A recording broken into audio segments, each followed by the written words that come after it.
Class 7 chapter 1 food के बारे में हम लोग देखेंगे। फूड क्या होता है? एक बेसिक नीड होता है ऑर्गेनिज्म के लिए। फूड हम लोग यूटिलाइज कर लेते हैं ताकि हम लोग एनर्जी ले सके, एनर्जी का यूज़ कर सके और उस एनर्जी से अलग अलग तरह के वेरियस एक्टिविटी कर सके। पहला टॉपिक आता है न्यूट्रिशन। न्यूट्रिशन क्या है? तो न्यूट्रिशन वो प्रोसेस है जिससे ऑर्गेनिज्म जो होता है वो एब्जॉर्व करता है न्यूट्रिएंट को जो कि फूड में मौजूद होते हैं ताकि वो हेल्दी रह सके। इस प्रोसेस को हम लोग न्यूट्रिशन कहते हैं। न्यूट्रिशन के दो मोड्स होते हैं। पहला होता है ऑटोट्रॉपिक न्यूट्रिशन, दूसरा होता है हेटरोट्रॉपिक न्यूट्रिशन। ऑटोट्रॉपिक न्यूट्रिशन कहने का मतलब, ऑटोट्रॉपिक का मतलब क्या होता है? ऑटो का मतलब होता है खुद और ट्रॉप्स का मतलब होता है नरिशमेंट और होलिस्टिक न्यूट्रिशन, खुद को नरिश करने वाला जो होता है उसको ऑटोट्रॉपिक न्यूट्रिशन बोलते हैं। तो वैसे प्लांट जो, या यूं कहें कि सारे प्लांट्स जो होते हैं वो ऑटोट्रॉपिक न्यूट्रिशन का यूज़ करते हैं।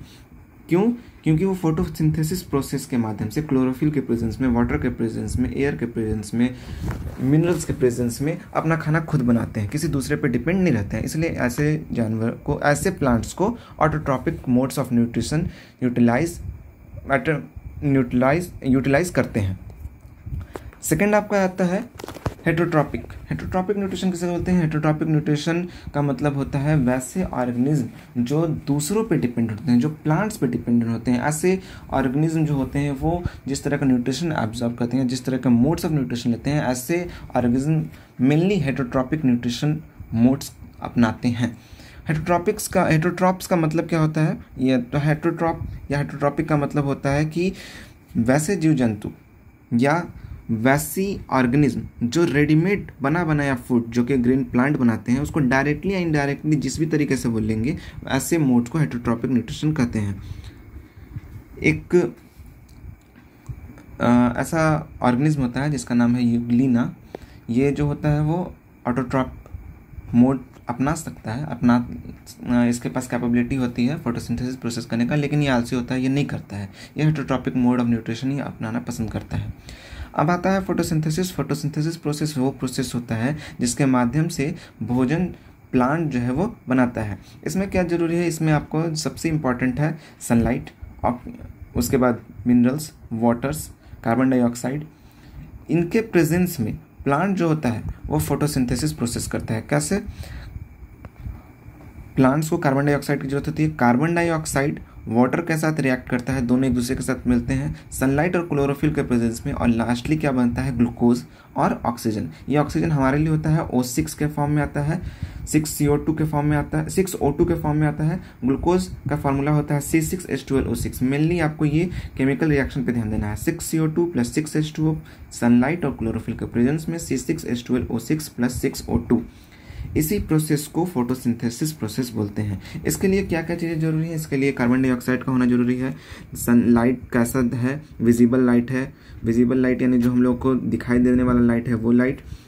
तीसरा आपका टेम्परेचर ज़्यादा नहीं होना चाहिए। रूम टेम्परेचर 25 डिग्री सेल्सियस, या फिर मिनिमम जो टेम्परेचर होना चाहिए वो 7 डिग्री सेल्सियस कम से कम होना चाहिए। लाइट इंटेंसिटी, लाइट का इंटेंसिटी जो होना चाहिए वो बढ़ा हुआ होना चाहिए। अगर बढ़ा हुआ रहेगा तो फोटोसिंथेसिस प्रोसेस ज़्यादा तेजी से होगा।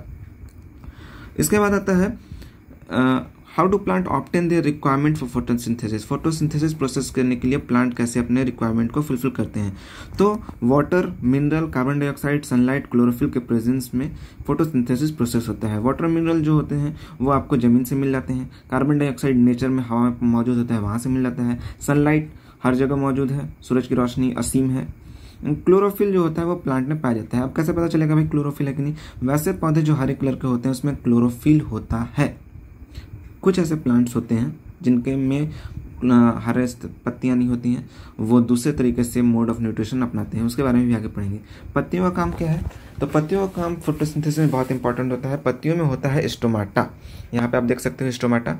स्टोमाटा जो होता है वो ओपन स्टोमाटा होता है, क्लोज स्टोमाटा है। ओपन स्टोमाटा के अंदर गार्ड सेल, क्लोरोप्लास्ट पाया जाता है, और जब स्टोमाटा क्लोज होता है तो उसके अंदर एपिडर्मल सेल और न्यूक्लियस पाया जाता है। तो ओपन स्टोमाटा और क्लोज स्टोमाटा क्या है?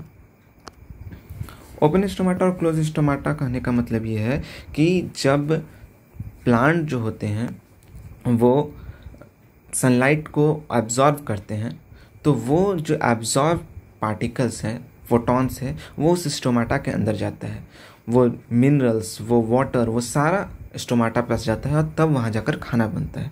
तो मेनली ओपन क्लोज होने से ट्रांसपिरेशन प्रोसेस होते रहता है, जिससे प्लांट जो होता है वो अपना ऑक्सीजन बाहर निकाल सके, अपना मॉइस्चर बाहर निकाल सके, ज़्यादा वो सूरज की रोशनी अगर उस पर पड़ रही है तो उससे वो बर्बाद ना हो। उन सब चीज़ों का ध्यान रखने के लिए स्टोमाटा काम करते रहता है। दूसरे मोड ऑफ न्यूट्रिशन प्लांट के तो अलग अलग तरह के न्यूट्रिशन होते हैं, जैसे कि सैप्रोफाइटिक न्यूट्रिशन होता है। सैप्रोफाइटिक न्यूट्रिशन किसको बोलते हैं? कुछ ऐसे बैक्टीरिया फंगी होते हैं जो कि अपना एनर्जी सड़े गले चीज़ों से अपनाते हैं, इनको सैप्रोफाइट्स बोलते हैं। और ऐसे सैप्रोफाइट जिस तरीके का मोड अपनाते हैं जिससे वो खाना पीना खाते हैं, ऐसे ऑर्गेनिज्म जो होते हैं वो सैप्रोफाइटिक न्यूट्रिशन अपनाते हैं।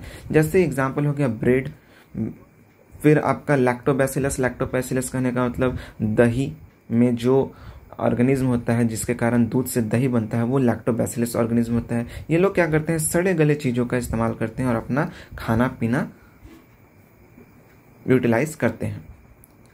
ब्रेड में आपने देखा होगा कभी कभी हरा कलर का लेयरिंग चढ़ जाता है, काला रंग आ जाता है, तो इसमें क्या होता है? ब्रेड माउल्ड हो जाता है। ब्रेड माउल्ड लगने का मतलब क्या हुआ कि इसमें फफूंदी लग गया, ऑर्गेनिज्म डेवलप कर गए, और वो ऑर्गेनिज्म क्या करेंगे? इस पूरे ब्रेड को खा लेंगे, उसके बाद वो उस तरीके से अपना पेट भरेंगे।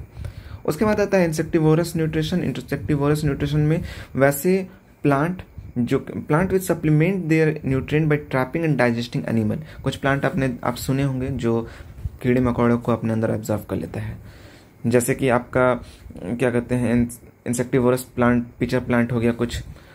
ये सब प्लांट क्या करते हैं? जो इंसेक्ट होते हैं जो इन पे बैठते हैं उनको अपने अंदर पकड़ लेते हैं और उसी को मार कर उसके अंदर का सारा न्यूट्रिशन यूटिलाइज करते हैं और उससे अपना खाना बनाते हैं, खाते हैं। ऐसे मोड ऑफ न्यूट्रिशन को इंसेक्टिवायरस न्यूट्रिशन बोला जाता है। उसके बाद आता है सिम्बायोटिक न्यूट्रिशन। सिम्बायोटिक न्यूट्रिशन किसको बोलते हैं? ये वो मोड ऑफ न्यूट्रिशन होता है जिसमें दो अलग अलग एसोसिएशन एक दूसरे के साथ मिलते हैं, साथ में रहते हैं, ऐसे और एक दूसरे को फायदा पहुंचाते हैं। इनको सिम्बायोसिस बोलते हैं। लीचेंस जो होता है एक कॉमन एग्जाम्पल होता है जो सिम्बायोसिस रिलेशनशिप शो करता है। पैरासिटिक न्यूट्रिशन वो मोड ऑफ न्यूट्रिशन होते हैं जिसमें the mode of nutrition in which some plant live on another living organism and derive their ready-made food from body of other living organism। कुछ ऐसे plants होते हैं जो दूसरों पे निर्भर करते हैं, दूसरों का बना बनाया खाना खा लेंगे, जैसे अमर बेल या कास्कुटा जिसको हम लोग बोलते हैं। बैर वगैरह में देखोगे हरा हरा कलर का पतला पतला सा लग जाता है। वो क्या करता है? बैर पे या किसी पौधे पे चढ़ जाएगा तो वो पूरा का पूरा पेड़ जो हो जाएगा वो सूखने लगता है। उसका सारा एनर्जी कहाँ गया? उसका सारा भोजन कहाँ गया? ये कास्कुटा खा लेता है, जिसको अमर बेल भी बोला जाता है। However, nutrient in the soil. Plant get their mineral nutrient from the soil in the plant are grown year after year. The soil become poorer in it. अगर किसी जमीन पे लगातार खेती की जाएगी एक ही चीज़ की बार बार, तो वो जमीन जो है वो बंजर होने लगता है। तो आखिर उसमें होता क्या है? उस ज़मीन में nitrogen, phosphorus, potassium, magnesium, calcium और भी इम्पॉर्टेंट न्यूट्रिएंट होते हैं जो कि प्लांट के लिए इम्पॉर्टेंट होते हैं। जब क्रॉप लगाया जाता है तो वो उन मिनरल्स को एब्सॉर्ब करते हैं और स्टोमाटा को प्रोवाइड कराते हैं। स्टोमाटा खाना बनाता है जिससे वो पेड़ पौधा जो होता है वो बढ़ता है। हम लोग किस तरीके से किसी भी ज़मीन का उर्वरकता को बढ़ा सकते हैं या बराबर मेंटेन कर सकते हैं? तो भाई मैनुअर डाल के, फर्टिलाइज़र डाल के, क्रॉप रोटेशन करके। क्रॉप रोटेशन क्या होता है? क्रॉप रोटेशन करने का मतलब आज इस महीने में मतलब रबी क्रॉप का टाइम आया तो कुछ लगा लिया, खरीफ क्रॉप का टाइम आया तो कुछ लगा लिया। सीजन वाइज महीने अलग अलग तरह के फसलों का लगाना ही क्रॉप रोटेशन कहलाता है। मैनुअर फर्टिलाइज़र क्या होता है? मैनुअर कहने का मतलब कि आप जो गाय का गोबर वगैरह इस्तेमाल करते हैं, ये सब मैनुअर फर्टिलाइज़र में आ गए। कुछ फर्टिलाइज़र जो होते हैं वो केमिकल भी बनाया जाता है, नुकसानदायक भी होता है, कुछ बायोलॉजिकल भी होता है जिससे नुकसान नहीं होता है। प्लांट जो होते हैं सबसे इम्पॉर्टेंट चीज़ जो होता है वो होता है नाइट्रोजन लेते हैं। नाइट्रोजन डायरेक्ट नहीं ले सकते हैं, एटमॉस्फेयर में नाइट्रोजन पाया जाता है, ये नाइट्रेट्स के फॉर्म में लेते हैं। नाइट्रोजन का जो कुछ फर्टिलाइज़र होते हैं जैसे कि यूरिया हो गया, जब हम लोग पेशाब करते हैं तो उसमें यूरिन होता है, यूरिया होता है, वो यूरिया भी इस्तेमाल किया जाता है। फिर काउडंग हो गया, शिप का डंग हो गया, एनिमल डंग्स हो गया। तो ये सारी चीज़ जो होती हैं वो मैन्योर के रूप में, फर्टिलाइज़र के रूप में इस्तेमाल किया जाता है। और केमिकली अगर देखा जाए तो नाइट्रेट, एल्युमिनियम सल्फेट, ये साइंटिफिक बना हुआ रहता है, इसको मार्केट में मिलता है, खरीद सकते हैं आप। क्रॉप रोटेशन के माध्यम से भी आप कर सकते हो इसका। क्रॉप रोटेशन का और एक और तरीका होता है जिसको इंटरक्रॉपिंग बोलते हैं। इंटरक्रॉपिंग में क्या होता है, एक फसल में एक जगह पे एक साथ 2-3 फसलों को लगा दिया जाता है।